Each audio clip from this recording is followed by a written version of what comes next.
All right, what's up, everyone? This is the Awesemo.com NHL Hit the Ice show. I am here to discuss the 9-game slate with my buddy Steve Homer Cleves Bauer. Steve, how are you doing? What do you think about this slate overall? I'm doing pretty good. The voice is a little bit questionable after weekend activities, so I'm hoping I won't sound like a pre-pubescent teen out here with the voice cracking or anything. But so please bear with me, guys. But yeah, I'm not doing as well as you. Big couple nights for you. The big win last night, and it's what, back-to-back nights for you, winning the $8. Yeah, now they took away the $8, so I can't even go and try to defend my title here. That's too bad. Yeah, can't do it. Chicago Bulls three-peat. Yeah, the three-peat. So I'm just the Miami Heat from a few years ago. So yeah. Yeah, I mean, the contests today are not great. I don't like Tuesdays. I don't know. What do you think about the contest on DraftKings specifically? I know FanDuel has a $7 that's somewhat appealing, but I just much prefer to play on DraftKings. But I just hate all the tournaments they're running out tonight. Yeah, I hear you. I mean, you should have multiple kind of prize structures there. I guess they got the $20 their main focus, right? But it is tough if you're on a limited bankroll to put too many bullets on there. Other than that, yeah, there's not a ton I'm liking on DraftKings. They got the usual 3 max high stakes stuff, but other than that, there's nothing great. Yeah, what are you talking about? You can max the 20 now? Yeah, I mean, I could max the 20, but I don't know. It seems kind of crazy, a $3K investment to try to win $20K. I know that's good, but like, man, that's quite steep, and there's nothing below. There's no other options. That's mainly what I'm mad about. So I've been tilting to some people all day about these bad contests, but I'm gonna play. At least the 20 is a better structure for sure. Yeah, this time, it's not than like what they're used to. 50K up top and then 5K to second. Yeah. So that definitely helps. Yeah. But even like the forecheck or whatever they're calling the $4, like they took the top prize down to like 5%, which is just I don't know. I don't get it. And the mini max, same thing. So who knows what they're doing? Just no consistency, it seems like, except for just like inconsistency, I suppose. Yeah, consistently inconsistent. Yeah. That's a good. Yeah. All right. So ownership spots on this slate, I don't really see a ton. There's been quite a bit of talk about Minnesota's top or second line, whatever, the stall line. Yeah. I mean, they seem to fit in pretty nicely with a lot of other very good lines. So I don't think we're going to have to worry about them being like mega chalk, especially in the MME tournaments, like the $20, like the $7 on FanDuel. But at higher stakes, I think they might approach 20 or get over 20%. What are you thinking about Minnesota, the stall line? Yeah, that's the first thing I noticed when looking at the pricing, that they're underpriced. They're at home against Washington, who's been pretty poor defensively in a lot of metrics. And they've been good lately. They just had a really good game last time out, so it should attract some value hunters there. Yeah. I mean, I don't know if you've caught like the actual games from the Wild, but just being in Minnesota, I see a lot of them, and they've looked insane the last 3 games. I'd say 2 or 3 games. I think it was against the Kings and the Ducks, a couple of them. So, can't just take that and run, but they have looked really good too. Despite or in addition to what the advanced stats say. Anything else we should mention right off the top? I mean, we'll go through all the line changes and stuff and try to catch everything. There's not a ton for a 9-game slate, which is nice, so we'll mostly just be able to talk about matchups. But anything else you see off the top that we should mention? Nothing too crazy as far as obvious spots here. Okay. There's, I guess, maybe Toronto with the Kings on their 3rd string goalie. That'd be Peter Budaj. The only obvious, yeah. Yeah. Carlson, 4,900. That definitely deserves a conversation when we get there. That'll be brought up. Although he hasn't been great this year from a DFS perspective, but still a little bit. He certainly earned that price tag. Yeah. You were kind of early on him. I hadn't realized I was using a lot of 2017 data up until last week, and so he was just coming up really high for me when he was priced in the mid 5Ks and stuff, but looking at this year's number, just not as impressive. So just taking some time to get adjusted there in San Jose, I'm sure. So not overly concerned, but under 5K is kind of crazy. Just seeing Erik Karlsson's name there. Yeah, definitely shock. Yeah, all right. So some of you guys have already given us likes. If you can, that'd be great. Promo code Hit the Ice is still going on. Hear me rant about that like 5 times a show. Free week at Osmo.com NHL Premium. You get the lineup builder, Osmo's rankings, my projections, which have been doing well lately. And then the Slack chat, of course. Fantasy Cruncher is included in that as well. So I would definitely try that out if you're trying to get into the MME game. All right, Pittsburgh and New Jersey. Let's get into the 9-gamer. We have a 3.1 implied total for the Penguins, 2.9 for the Devils. Casey DeSmith going again for the Penguins. Keith Kincaid going for the Devils. We've got some lineup changes here since the last time we talked. Steve Zajac with Hall and Palmieri. Nico Hischier is out. Pavel Zacha is back, centering the second line. Marcus Johansson and Jesper Bratt. Whatever. You know what I'm talking about. Yeah, one of the two. Yeah. So we got 2 decent totals on both sides. I'm sure the New Jersey top line is going to have some appeal, but what are you seeing overall for this game, Steve? Well, it should be a good matchup to target, just given the recent defensive woes of both teams. Both are now giving up a ton at even strength, really, shot attempts and scoring chances. The Devils had been such a good team at not allowing many high danger chances, and they had a pretty good expected goals ratio, but now that's starting to catch up over the last little while. But that's mostly all been on the road, and they've had a much better home record, and they've played pretty well against Pittsburgh recently. So I'm not ready to just go all in on Pittsburgh here just because New Jersey is in a bit of a slump. But I think this is a good game to target overall. And it's just the new line combos are a little bit, they're not ideal. It's not really like what I'd like to see here. I think on the Pittsburgh side, the Malkin-Hornquist combo is really good for Hornquist and the overall possession rate of that line. So that's kind of the line that I'm looking at there for Pittsburgh. Maybe like a 3-man power play stack with Letang or something if you want to pay up there. Yep, we're on the same page there. Do you have any interest in that third Pittsburgh line? Just looking at what they've done in a limited sample, they've been pretty good, but I'm not ready to just jump in on them for a 9-game slate just yet. So I didn't know if you were there with them yet. Yeah, I'm fine. I mean, Kessel still gets that top power play time. Gensel's a good play. I don't love Sheehan, but he helps the price on that line as well. So I don't mind it. As far as third lines go, that's definitely one of the top ones tonight for sure. Cool. So if I was making 150 tonight, I think I would include them, which I usually wouldn't include third lines unless there's some odd circumstances. But I think tonight if I was making 150, which I'm not going to be able to, at least on DK, I would include them. And then I'm assuming New Jersey won for you on the Devils side. Yeah, pretty much. That second line could be appealing eventually, but Zach is just coming back. Bratt just got back. Let them get some time together, I think. Not quite ready to target them heavily until we see what they can do. I think I would agree. Chris Letang, the guy for the Penguins that you want.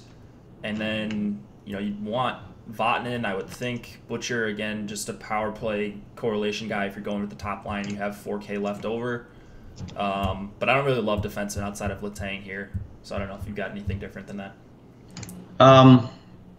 Yeah, I like Vatanen. He's a bit pricey, but I think it's a pretty good matchup for him. He's got an excellent floor. It's just a matter of if he's going to chip in on the offense. But he's a solid play too. And maybe Mata at 3,900. He's had a really good floor lately. Very high on the shots and blocks. So he's someone you can look to as well on the Pittsburgh side. But I probably wouldn't go too much further than that, either of those guys. Cool. And then goalies here, we've got DeSmith and Keith Kincaid. Are any of these guys going to come up in a lot of your lineups, or are you kind of avoiding these guys? It looks like decent pricing for both of them for pretty much a toss-up game here. Maybe not a lot of lineups, but I do like the price on both guys. I mean, there should be a high event game, so there should be a lot of volume. I expect a lot of shots on both sides here. Okay. So it's just GPPs for me, I think, but they both have potential here. I think they go well as a stacking partner with the top lines. Yep, I was getting about in the 10% range of each of these guys when I was running a bunch of Yeah, games. I think that's fair. That's pretty reasonable. Cool. All right, let's go on to the next game. We've got the Vancouver Canucks and the New York Islanders. Probably going to be... Oh, wait, Markstrom started last night. So we've got Markstrom up on the screen. Is it Nielsen? No, it would be. So he's on DL. Oh, It would right. be this Bachman guy, Richard yeah. Bachman. Bachman, yeah. Bachman. I'm not sure if he's what country he's from, so depends on the spelling there, but or the pronunciation. Yep. But anyway, yeah, he's done a little bit of spot duty in the past. I don't think they've officially announced it yet. Markstrom could go back to back, but he's also started 8 straight games, so it depends on his fatigue level. Sure. I would think. Yeah. So if you're thinking about playing one of the Vancouver goalies, just make sure at 6:30 Eastern you check to see who comes off the ice first, or onto the ice first. The Islanders have a pretty large total here, 3.3, and they're cheap. And I like that top line. Are you looking at full stacks in this game, and which ones, if you are? Yeah, it's pretty interesting. The one thing I don't like is that Barzal's not on that top power play unit. It looks like he's not. And the Canucks, they're getting the same ref as that Boston-Vancouver game last week. He's calling, I think, the most penalties in the league. So we could see a lot of power play opportunities here. So it kind of hurts that that's not a full correlation on that top line. Yeah, and that must have been a new thing that just happened today. Unless I haven't played the Isles too much this year, but Yeah, I mean, I mostly avoided them this year. Yeah. it's definitely a downgrade for Barzal, but like, I don't know, it's not going to make that big of a difference for me at 5,300. No, you're right. So I think that's pretty good. I just thought Vancouver's pretty dull at even strength, and Islanders just don't generate much offensively at even strength either. So they're kind of overachieving right now at the moment. Yeah. But you're getting a tired Vancouver team on a back-to-back, a team that takes a lot of penalties as it is, and you're going to get, you should get a lot of power plays, especially with that ref helping things out. Yeah. So I don't know. I do like it. I don't think it really matters all that much. I would keep Barzal in the stack, but the ideal stack would probably be Lee, Bailey, and then like Pollock or someone along those lines. Yep. Pollock, love that guy tonight. Also got him as an A value as well. So I think we're all on the same page there. Just a really solid value at 4,200. On that top power play, you mentioned Vancouver's committing a ton of penalties. Looking at where they're at for the season, they're actually number 1 in time shorthanded. They played 2 more games than the next highest team, Colorado, but just like time shorthanded per game, they're right up there in the top 3 or 4. So also the refs, I don't usually check that. Do you use that very often? The scouting the refs? I scan through and I just see if I notice anything particularly absurd, like a guy that's number 1 in all penalty categories or something like that. And so that was particularly noticeable. It was the same guy was last week with Vancouver Boston that yielded 10 power play opportunities between the two teams. And there's another one in the Montreal Edmonton game. It's the most power play opportunities allowed, that ref. Okay. So those are the kind of the 2 spots where you might see an extra boost on power play opportunities. Otherwise, I just kind of look at their individual team numbers. Like it. Anything on the Vancouver side you want to mention? I don't really. Their power play, really.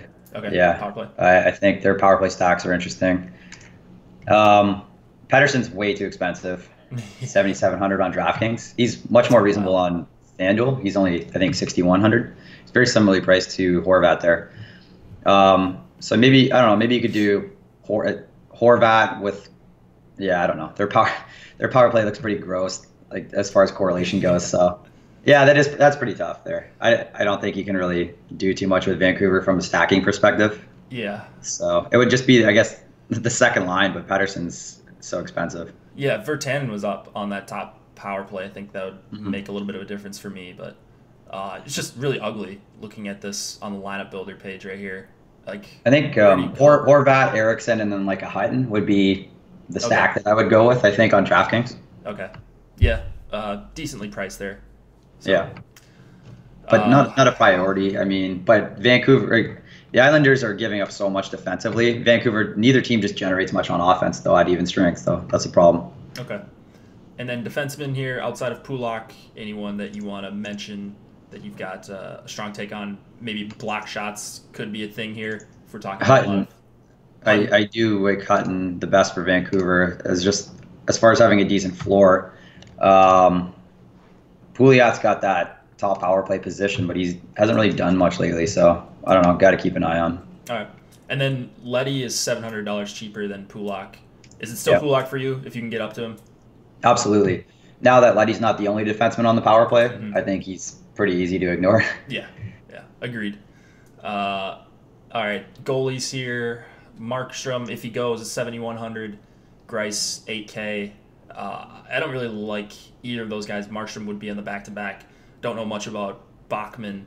I don't even know his price, actually. Now that I'm 6,900. 6,900.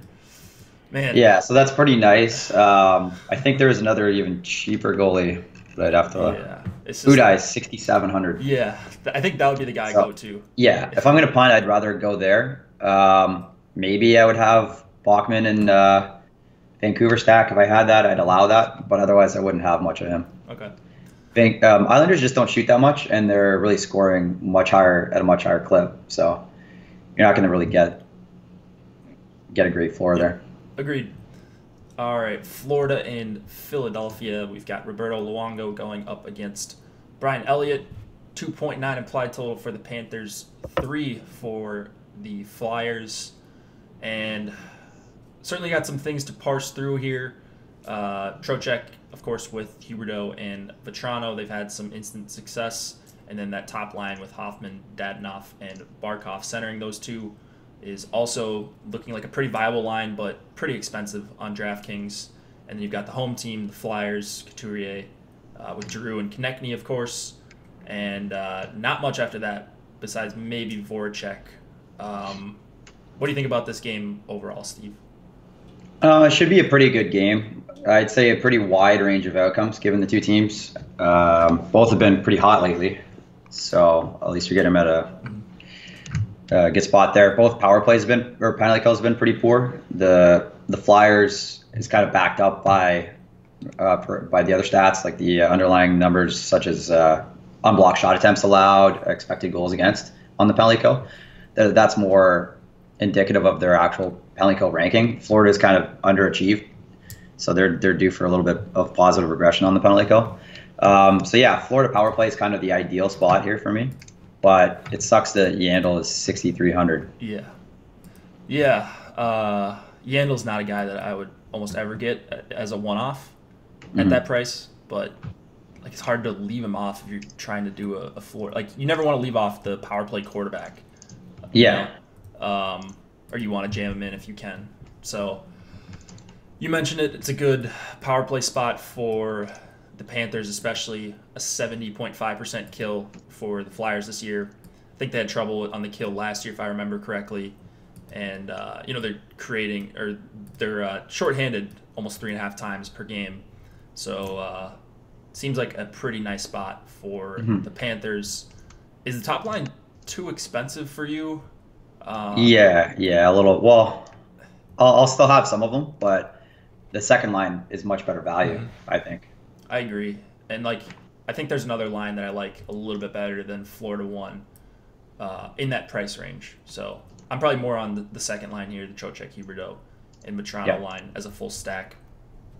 And then we didn't really talk much about the Flyers, but are you chasing that top line, the Couturier line? Yeah, they should match up with the Barkov line. And if you just look at the numbers when they're all together, the Barkov line hasn't been as good defensively with Hoffman on it. So I think that's a pretty good spot for the Philly top line. It's just a matter of price tag there. They're all fairly expensive. Yep. Yeah. So having limited lineups tonight, I don't see myself having a ton of exposure to this game. I'm not getting a lot of them. I still have some tweaks to make in the projections and stuff, but Florida 2 is the main target for me in this game, and then everyone else is just kind of not good enough value for me to have in 20 or so lineups. Yeah. I don't mind the goalies, though. let's see, Elliott at 8,100, It's a Luongo bit much, 74. but You like yeah, Luongo? that's a bit much for Elliott, but he's got. Yeah, I don't know. I kind of I like both goalies here. Luongo would be the preferred option, obviously at 7,400. I find myself going to him a little bit more in the lower price range. All right. Yeah, I think exposure to Luongo. He's one of my favorite GPP goalies. And if you're one-offing, which I've been doing a little bit more of lately. Then yeah, I don't think like Elliott's in a void for 8,100. So he's a guy that I'll definitely have in my player pool at the very least. Yeah. Defenseman for the Flyers outside of Gosper and Provorov. Anyone else you're looking at heavily? Not particularly. Maybe you can get some blocks from a guy like Gudis. Okay. But not like these would just be last minute fillers or like last minute in fillers. I think Provorov and Ghost are the only targets for them. All right. Tampa Bay and Buffalo. We have Louis Domingue going up against Carter Hutton. This is kind of a weird one for me. I thought that just looking at the games last night that I would like Tampa here, or my numbers would like Tampa. Mm-hmm. And it's kind of all about Buffalo, the top line for me here. They're expensive, but Reinhart on the top line does make a difference. They're all in the top power play. And both of the top two lines for Tampa are actually allowing quite a bit of high danger chances against. So I'm on Buffalo here. Am I wrong, Steve? No, I like them too. I find myself going there, especially with Domingue in net over Vasilevsky. I think that makes a big difference. In general, Tampa's not a team you really want to target all that much. They're solid defensively. They have I think, the fewest expected goals against at 5-on-5 in the league. Between them and Boston's pretty close. So the 5-on-5 matchup's just not great as far as that goes. Their penalty kill's pretty solid too. So it's been pretty tough, but now you don't get as good of a goalie in there. And I think that makes a big difference with skilled players like Eichel and Skinner. But yeah, like you mentioned, some of the lines are giving up a lot of high danger chances. Yep. I think the point line's probably been a little bit worse on the defensive end. Do you know how these lines are going to match up? Or are you expecting a hard match or just Buffalo to kind of roll lines here? I'm not certain about that. I haven't. I just didn't know. I mean, looking at what they've done the last few games, it looks like they're probably just going to roll lines. So, yeah, it's been tough because the last game they played Vancouver and there's a lot of mixing with the lines. I think in general, Eichel's going to play against the other top lines. I think we'll probably see Eichel against Stamkos and Kucherov. Okay. But it might not be a hard match. Right. Yeah. So like they're not going to get 10 minutes against another line or anything like that. So yeah. Are you looking at the Tampa Bay side here? Because I'm really not. It kind of worries me because they have two very good lines, but I think just a little bit too expensive for both of them for me. Well, yeah, the price is a little prohibitive, but I do think it's a good spot for them. Okay. I know it's only been a couple games, but Eichel with Reinhart up there now. Yep. Their numbers haven't looked great defensively in the last couple games. Pretty poor from a shot attempts allowed perspective. I think they're allowing like 60 shot attempts against per 60 minutes, so it's pretty good. I think it probably shapes up well for the Tampa top line there, the Stamkos line. Okay.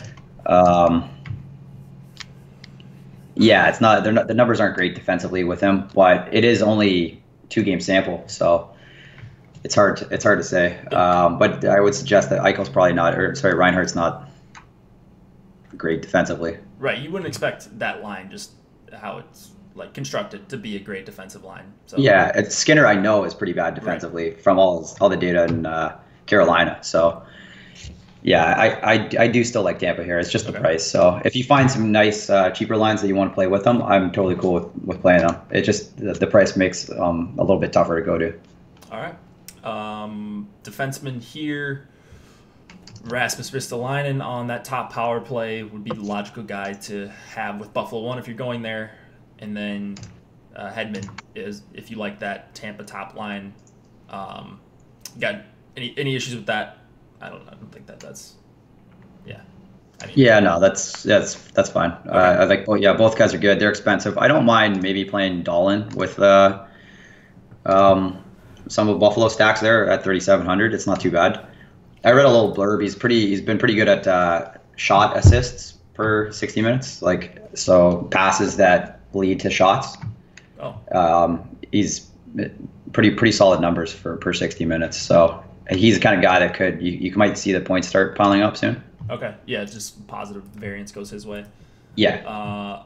What is it that you think makes Buffalo 1 pop in optimizers? Seems kind of just like fair pricing, Matt says. Is it Deming? Yeah, but I mean, just overall, if you look at their shot numbers and stuff like that, they're pretty solid. Their offensive numbers have been great. And Eichel, Skinner, and Reinhart, like when you look at player share and you just take that total near 3, they're just going to account for so much of that total in optimizers. So if that's how the projections are made, then they're definitely going to pop for them, even though it is a fair price. I agree with Matt. Anything else we should mention in this game, or should we move it on? Goalies? Goalies, I'm not super interested in Deming at 8,100 there. I think I'd rather play, I'd rather go above him to Anderson or below him to Dubnyk or something like that. Mm-hmm. Yeah, I think he's just in an awkward price range. So yeah. I'm probably off Deming as well. I like Dubnyk better. All right. Arizona and Detroit. We've got a 2.8 implied total for the Coyotes, 2.7 for the Red Wings. Darcy Kemper going up against Jimmy Howard. Richard Panik with Galchenyuk and Fisher on the top line. For Arizona, the second line will be Stepan, Pierlini, and Keller. So I think a little bit of switching around there for Arizona. And then everything stayed the same since the last game for Detroit. Larkin with Mantha and Helm. And then Nielsen, Athanasiou, and Nyquist. I don't really have much to talk about in this game. I don't know if I'll have any exposure to full stacks. Maybe a Larkin line, if I like, that'd be the only one that I'm probably looking at. But where are you at on this game, Steve? If I was more confident in how the lines are going to match up, I mean, Larkin's mostly going against top lines, right? Mm-hmm. So do you think, what would you consider is the top line? Would you consider Galchenyuk the top line there, or Stepan with Keller? That's kind of tough. I think it would be Galchenyuk.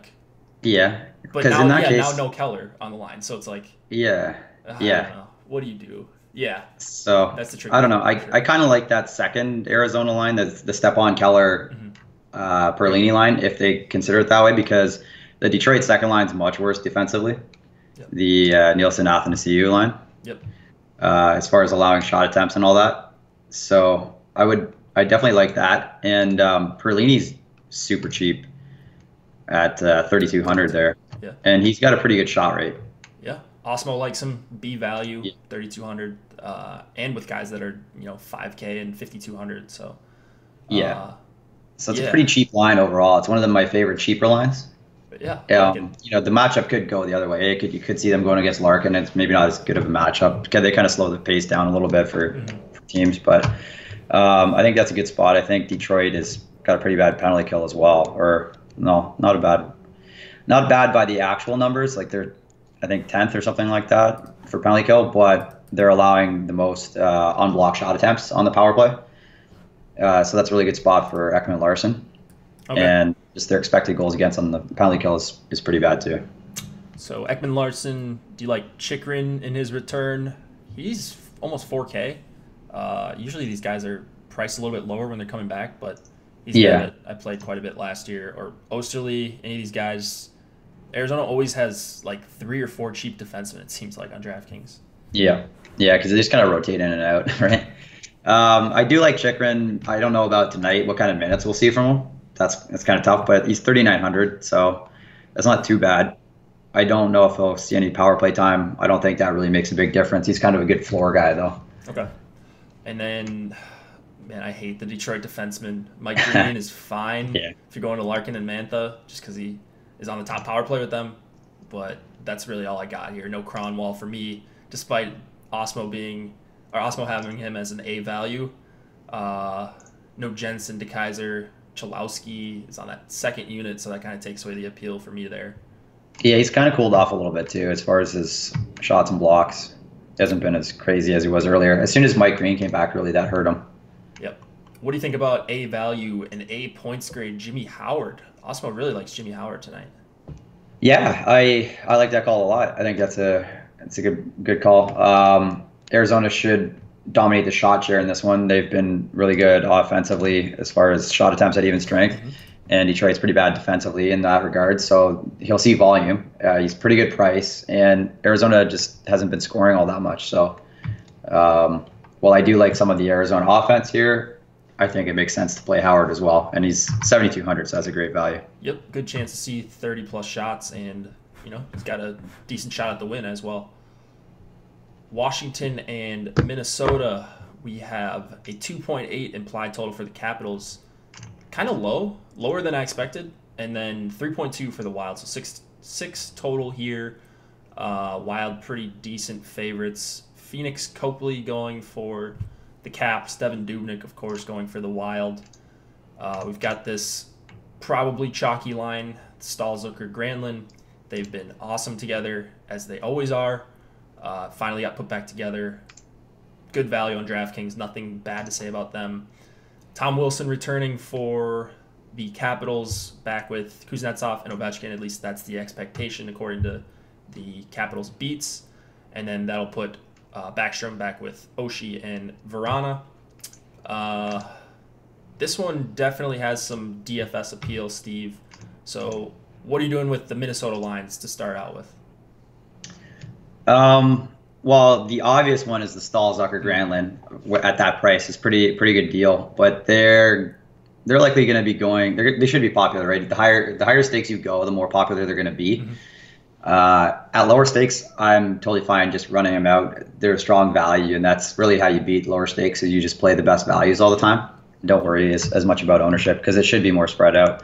So I really like them in stuff like that. Maybe in higher stakes you can do a little bit of a pivot there. But the Koivu line is likely to go up against the Kuznetsov, Ovechkin, Wilson line. So they're kind of appealing in the same game as the pivot.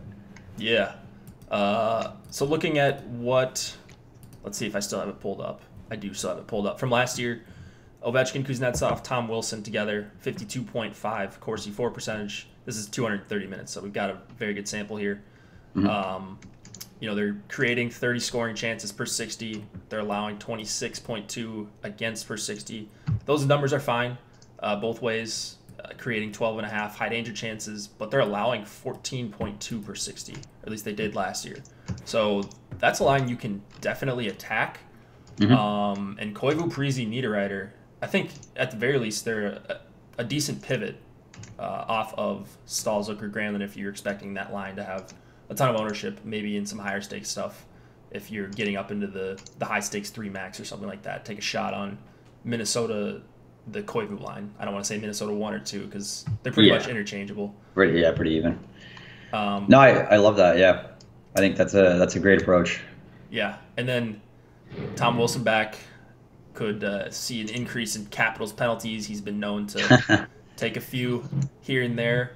I wouldn't be surprised if he's on best behavior tonight, though. Yeah, probably. The spotlight's going to be on him for sure. Yeah.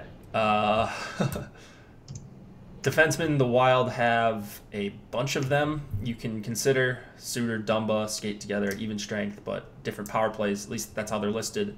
Spurgeon's the other guy on the second unit. Osmo has him as an A value. And then I think you can consider Brodin, too, if you can't afford any of those other guys. What are you doing with defensemen on the Minnesota side? And then you can talk about if you're looking at stacks for the Capitals as well. Suter and Dumba are so underpriced on DraftKings. It's absurd. 4,700 and 4,800 respectively. So for guys that are probably going to see 20, 25 plus minutes tonight against a really good team, I think it's a great either of those guys are great values. So I don't even think you need to dip below them as far on the Minnesota side. On the Washington side, obviously Karlsson's a good play. I don't love going against Minnesota. They're strong at home. They're pretty good defensively. They have a pretty good penalty kill. So it's kind of a tough spot for him. He would be kind of your you could get him at low ownership tonight. So it would be just kind of contrarian play, pay up to be contrarian sort of deal. But now they switched up their defensive pairings, and they got Orlov skating with him. And so that's kind of appealing there for Orlov at only 3,300. That should probably help his offensive potential. For sure. Minnesota is 6th in time shorthanded this season, so if I'm going to the Capitals, it's probably Kuznetsov, Ovechkin, and Carlson like that, like just how you said, stacking up that power play. Yeah, you look at Kuznetsov's price now; he's down below 6K, so yeah, really that's nice there. Also very appealing. So I think Washington is somewhat appealing as a obviously very talented and powerful top line in perceived very difficult matchup. So you're going to get them at fairly low ownership tonight. Yeah. I mean, just Ovi unstoppable on the power play. So yeah, can't really predict power plays all that much. But if the Wild put them on the power play early, you just never know. This line could get there in just a couple 5-on-4s. So that's where I'd go if I'm going to the Capitals. You have any interest in Copley or Dubnyk? Dubnyk, sure, but even then, yeah, 7,800 is a good price though to be a decent home favorite. Copley, not a huge fan there. Is it Copley? Yeah, Copley. Copley. Yeah, that makes sense. Copley. I just think like there's better. If I'm going to pay down for goaltending, we just talked about Jimmy Howard. I think that's where I would go. Jimmy Howard or Luongo are kind of the two most appealing options in that range. Yeah, I'd have Copley last out of those guys as well. And then Dubnyk's just a guy that... Would you consider him for cash? At 78? Dubnyk for cash? Yeah. No. Not against the probably Caps? Not. Yeah, probably not. Okay. I would rather just go... I don't know, let's see. I mean, if I'm going to... Yeah, there's not a great night for cash goalies. I don't know. I'd pay all the way up to Anderson or try to pay way down to Howard. Okay. Yeah, just I don't know. I mean, looking at the goalies here, it's not all that great as far as singular spots. No, not at all. All right, ready to move on to the next one? Yep. All right, Canadiens and the Edmonton Oilers. 2.6 implied total for the Canadiens. 2.9 for the Oilers. We've got some new Edmonton lines. McDavid with Kajula and Draisaitl. Nugent Hopkins with Chason and Tobias Reeder. So Nugent Hopkins, McDavid split up.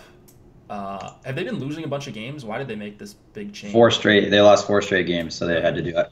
And McDavid was the worst defensively of all their lines. He was giving up, I think he gave up 5 goals against in that 5 even strength goals against in that 4-game losing streak. So they needed to kind of mix things up a little bit. That makes sense. I think it's desperation time there for them. Maybe for the coach. I don't know. Yeah, the coach. What a guy. So matchups here. Do you expect the McDavid line to go up against Danault, Tatar, and Gallagher? And then if they do, what does that do as far as a DFS perspective? Yeah, possibly. I think they'll probably play against a lot of lines. Yeah, you'll see them out there a lot. They'll probably play the most time against that line, but they'll still see the other lines. Okay. Yeah, I mean, they have been hard matching sometimes with McDavid, but I just didn't know off the top of my head how we should expect the line matching to go, if any line matching at all. Yeah. So I'm kind of throwing that out for this game. Draisaitl is cheap. He's 5,400, playing alongside McDavid and on the top power play as well. So he's the guy that sticks out as a very obvious value in this game. Mm-hmm. I mean, that Montreal line that everyone likes or is starting to like, Danault, Tatar, and Gallagher, hasn't had like the greatest results. We've seen Domi and Drouin get it done, despite their numbers not being nearly as good. Yeah, it's kind of puzzling, right? Yeah. So are you going back to this Montreal 1 line? Are you more of a Montreal 2 believer? I'd probably have some of both. Okay. But I think Draisaitl with McDavid makes it a little bit of a tougher matchup than if it was Nugent Hopkins. I think Draisaitl's a little better of a two-way player. Mm-hmm. But yeah, now that they got Draisaitl and McDavid on the same top line together, that kind of weakens the depth for the Oilers. So maybe not a bad spot to go Drouin and Domi again. Yeah. That's a 12K pairing, so not super cheap. Yeah, way cheaper earlier in the season. So yeah, so I don't love it. yeah, I just mix and match, I guess. Yeah, nothing I particularly love. So I mentioned earlier when we were talking about refs. This was the ref that had gave up the most power plays per game. So you can kind of look to the Oilers. The Oilers power play is probably going to be a pretty good spot here. The Habs would have the better matchup, but their power play has just been pretty trash so far. Got one of the worst power plays against one of the worst penalty kills. So, something's got to kind of give there. Yeah. But, so you can just be a little creative with some of those. Just do 2-3-man stacks or something like that. I know Petrie is 5,200 on DraftKings, Clefbaum's 5K. Mm-hmm. So I think those guys are pretty appealing. And on FanDuel, they're even cheaper. So Clefbaum's cheaper than 5K on FanDuel? He's 4,800 and Petrie is 4,400. So yeah, that's very appealing to me on FanDuel. Yeah, that's really nice. Are you seeing that Mike Riley is on the top power play now for Montreal? Let me double check that because that could got it on the things. screen. I didn't know. Yeah, that's what they have on Daily Faceoff. Okay. So maybe he's fine at 4,400 then. But yeah, okay. So if Mike Riley is, then yeah, he's only 3K, so that's a very strong value. Yeah, I just didn't know let's see, if I could do a quick Twitter search. Canadians power play. Did anybody see this in chat that can beat me to it? Thanks, Brett. Did anybody see anything about Montreal's power plays? I don't see anything on Twitter. So this could be a case where Montreal is just guessing. Montreal. Daily Faceoff. I was looking at Montreal on my last game. Yeah, okay, let me see. Last game it was Riley?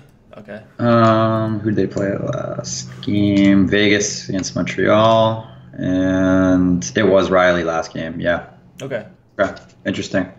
All right, then. He didn't do much with that opportunity, but I'll still go back to him against the Oilers' shitty penalty kill. So yeah, he's 3K. So gotta have him in there, I think. Worth a shot. In your group. All right. Is that good for this game? Outside of goalies, do you have anyone that you're targeting heavily? It looks like Osmo is targeting Koskinen for 7,500. Yeah, pretty good value. The Habs are the kind of team we see with the strong shot generation numbers, and their goals for isn't too bad, but they can have those games where they just can't put it together. They just can't put it in the net. So there is some kind of GPP upside here. Yep. I would agree with that. I do like Koskinen there a little bit for tournaments, just as a fairly priced goalie favorite at home. Niemi's been getting wins, but he's been giving up a minimum of 3 goals every game. So good old Niemi there. Yeah. I used my Niemi card last year. I think I got a shutout out of him on the road in my one lineup when I was doing taking it a run. Yeah, so he's my Niemi card is used up, so I shouldn't even mention his name. All right, next game. Y'all good? You good there? Yep. All right. Toronto and the LA Kings. We have a 3 implied total for Toronto. The Kings have a 2.6 implied total. Frederik Andersen, $8,200, going up against Peter Budaj, who is 6,700 at home. The Kings have not been great. We're probably going to see Kopitar go up against Tavares, Marner, and Hyman. The Kopitar line has actually not been very good to start out with defensively. So are you looking at any Leafs here or any full stacks in general? Yeah, I think both lines are appealing to me. Obviously Kadri's going to avoid or should avoid Kopitar, so that's pretty appealing as well. But like you said, they're not from a shot share perspective. The Kopitar line looks worse than the Carter line, but from expected goals against, scoring chances, and that I think it's reversed. So I think you definitely still want to go against the Carter line. Yeah. So Kadri's kind of appealing. Yeah, I kind of like both lines for the Maple Leafs. Tavares, Marner, and then I like the full second line, the Kadri line for Toronto as well. They're going to see Carter, and that is a pretty appealing matchup. And then just really cheap, both second lines here. Yeah. Carter, Kovalchuk, and Toffoli, like I have to manually adjust them because they come up as very, very, very good values for me. A values for Carter, Toffoli, Osmo has, which I would agree with. Kovalchuk right up there for me as well. I'll get power play time, and probably going to avoid Tavares and Marner. So yeah, I think there's quite a bit to like for just a 5.5, 5.6 total here. It's surprisingly low to me. Yeah. It's not like the Kings have been stout defensively, so I was a little bit puzzled as well. I wonder if this has been updated. Let me check it out. Well, so I guess the Kings have been pretty good with not allowing many shot attempts and expected goals at 5-on-5. Their penalty kill has been pretty decent as well. But when your top two goaltenders are injured and you're playing Peter Budaj in net against the Leafs, who've been a strong offense, I'm a little surprised the Leafs aren't projected for a little higher goal total. Yeah, me too. And then the Leafs have their defensive issues as well. I know that the Kings have had a hard time scoring goals, but this is a good matchup for them offensively as well. They should see a boost there. Yeah, I would agree. So maybe some value that might get at lower ownership. I don't know. Do you see any of these lines having hefty ownership? Maybe the Carter line at home here in a pretty decent matchup and just dirt cheap. I don't get anything hefty. I think given the fact that there are two lines on each team you could target, helps spread out some of the exposure here. So no one's going to be all that highly owned. Yeah. All right. Defenseman here. Any strong takes? Morgan Riley, man. I didn't even see 6,800 for him. 68, yeah, it's nuts. Yeah. Probably going to steer clear of that unless he just fits as my last guy in with Tavares and Marner. Yeah, I mean, if he's more expensive than Burns, so. That's wild. Yeah. I don't know. Doughty, a decent value for you? Yeah, Doughty's pretty good value. The Leafs are bad against defensemen. Say this every time. They're poor against defensemen. But Martinez and Muzzin are in play at 37 and 3,400, I think. Yep, I like that. Are the Leafs the team that you said, I can't remember who it was, that just can't defend the point?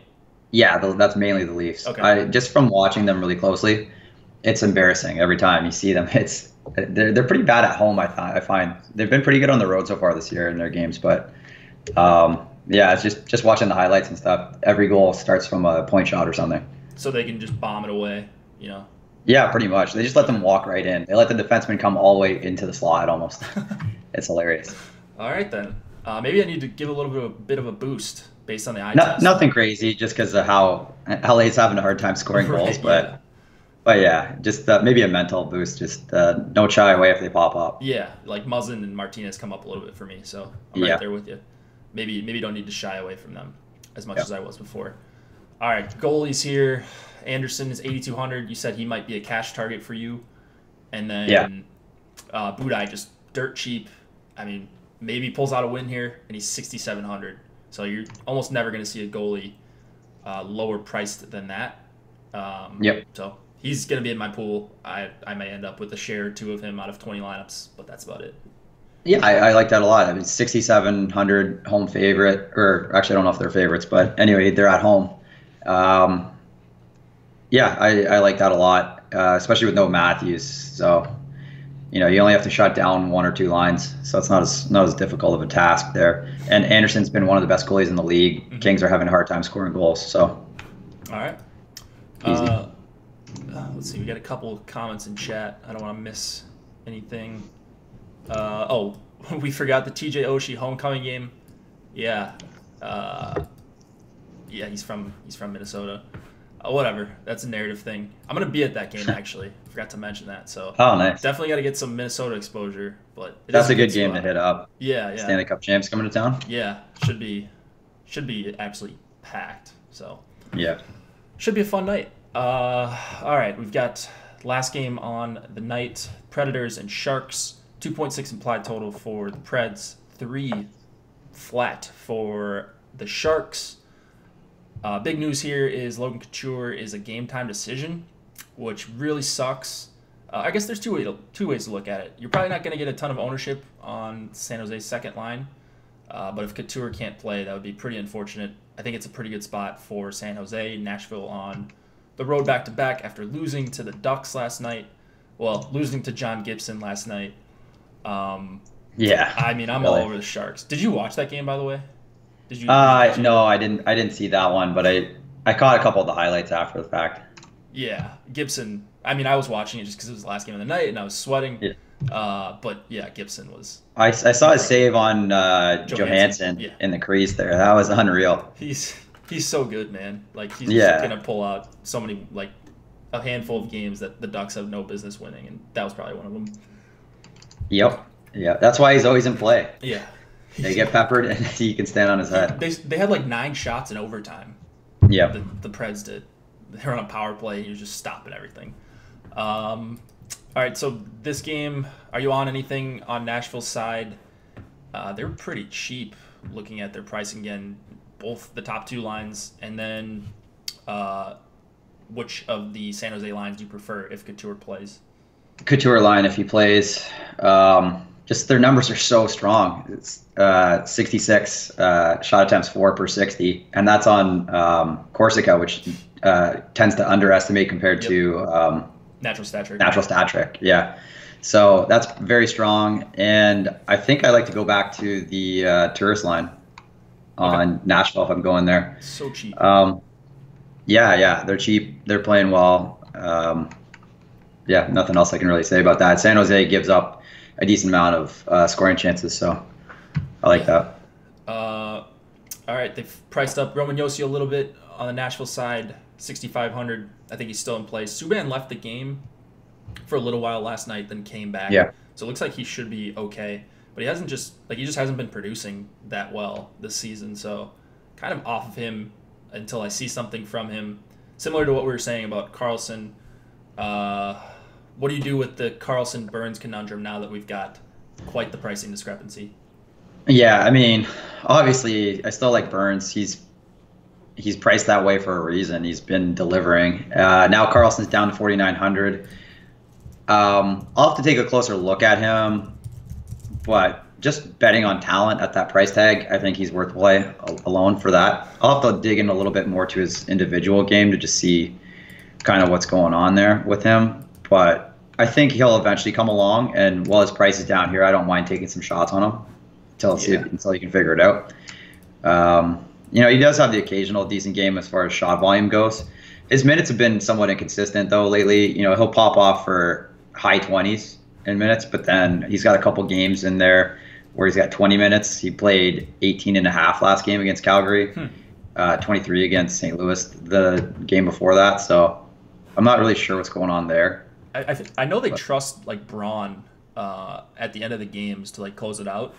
Maybe that has something to do with it, but 18 and a half minutes is pretty weird for a guy that should be playing 23, 24, 25. Well, so now he's away from Vlasic, right? So I think that's probably why his minutes are down. He's never been a very strong defensive player, I found. He gets credit for being one, but you actually watch him play, and he's not that great in the defensive zone. Yeah, so looking at just something I like to do when looking at individual players or like last guys in for the lineup or whatever, more for hand building, but like I'll just go to the last 5 games or so. Carlson's last 5 games, 117 minutes of ice time. Burns is at 117 as well, so they're about the same the last 5. Burns 45 shot attempts at all strengths, Carlson 38. So the shot volume's gone up a little bit, at least the attempts. Mm-hmm.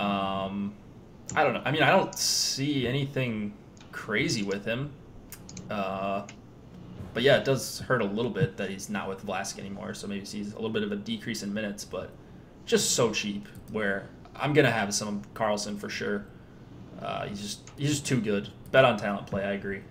Yeah, pretty much. And Martin Jones for you, 7,600. He's an okay play.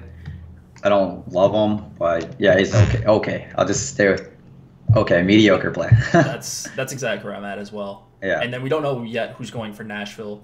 Rene started last night. I'm gonna assume it's Saros. Saros, I would think. But, yeah, Saros is the guy I have in the projections. Yeah. But I think they're about this. Saros is $200 cheaper. So if you're relying on a Nashville goalie, do you have any interest in Nashville goalies here? They're okay. I mean, as part of a stack, I think, with one of their top two lines. Right. I think that's perfectly fine. But so, like, if you're going Tampa 1 with Hedman and then Nashville 2 fits and Saros fits, then I think that'd be something that I'd be willing to consider. He's going to see some decent shot volume here. Yep. All right, that's pretty much about it. You got anything left, Steve? I think there's an NBA show right after us, so I don't want to take up any of their time. Sure. Yeah, nothing really to add. I think we covered every game pretty well. If you got anything else to add, we can maybe touch on it, like just from a strategy standpoint, touch on it next time when we have a little bit more time. Yeah, I mean, I don't see anything. Just maybe that one spot in Minnesota. I would have to think now with the line changes in Washington that the Koivu line gets some attention, that people that pay attention to line matching, especially at higher stakes. So overall, I wouldn't really worry about ownership tonight. That's kind of my final take. I think it's going to be somewhat spread around. Pittsburgh's on the slate. Fully agreed. San Jose, I mean, teams that people really like to play, Florida, Philadelphia. So I'm just not worried about it. So I'm just going to make the best 20 lineups I can. And that's going to be that. So, yeah, should be a fun slate. Hopefully someone takes down that 20K. Anything else in chat? And then we'll get out of here. No one better to roll out a night on the top. What's up, Dan? What's up, buddy? Nothing really to add. Don't worry about ownership. I'll just echo that sentiment. It should be pretty spread out tonight. So just good luck, guys. Yeah. Good luck, guys. Good luck, Dan, in your first time playing NHL this year. You will not be disappointed. See you guys tomorrow. Cheers, guys.